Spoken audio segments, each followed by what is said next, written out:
साथियों, आप सबका स्वागत है। साथियों, आज मैं आपको किसी भी काम में, किसी भी पढ़ाई में, किसी भी क्रिया में आपको ध्यान लगाना है, तो ध्यानपूर्वक काम करना है, तो इसमें आपका ध्यान कैसे बढ़ेगा, फोकसिंग कैसे बढ़ेगा, इसके बारे में बताने वाला हूँ। तो इसके लिए सबसे पहले हमें ये समझना चाहिए कि हमारे दिमाग में जो विचार चलते रहते हैं, तो उसका हमारे दिमाग के ऊपर कैसा असर पड़ता रहता है। तो सबसे पहले हमारे दिमाग में अल्फ़ा फ्रीक्वेंसी आती है, यानी कि हमारा दिमाग नॉर्मल स्टेज पे है, ज़्यादा कुछ चल विचल नहीं है, तो कोई भी काम हम आसानी से करते हैं, शांतिपूर्वक ध्यानपूर्वक करते हैं। ये अल्फ़ा फ्रीक्वेंसी के अंडर आता है।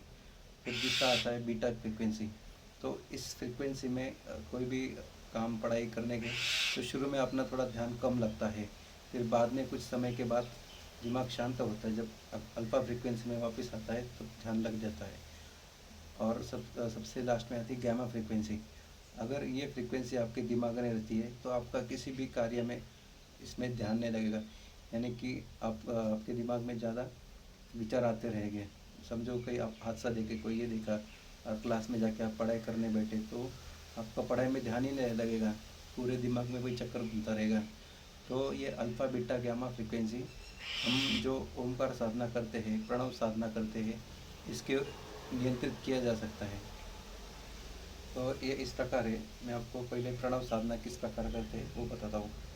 तो इसे पद्मासन में बैठ के लंबी इनहेल करने का, फिर उसके बाद इन आउट आउट करते समय धीरे धीरे और मकार करते जाना। इस प्रकार मैं आपको बताता हूँ।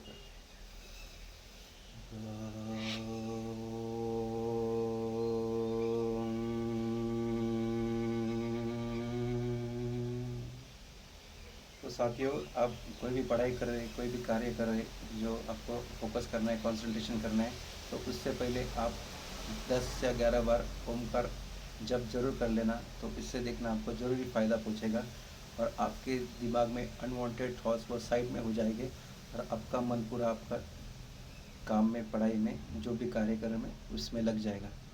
धन्यवाद साथियों।